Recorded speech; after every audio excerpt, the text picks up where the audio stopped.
Welcome back to our channel. So today in this video we are going to discuss about how to add AI captions in Descript. So without wasting much of our time, let's get straight into the video. So if you want to add AI captions in Descript, all you gotta do is simply go to Descript AI. Once you're in your Descript AI, you can first let it transcribe your video.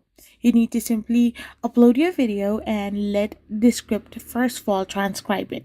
Once you have done this, you can then use the right side captions panel to select from various stylist presets like karaoke or highlight word style.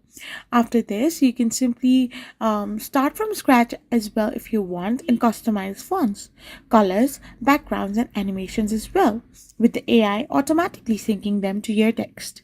So if you're going to follow all these steps, you can simply add AI captions in your Descript without any issue. I hope you found this video helpful, so don't forget to hit that subscribe button and do give us a thumbs up.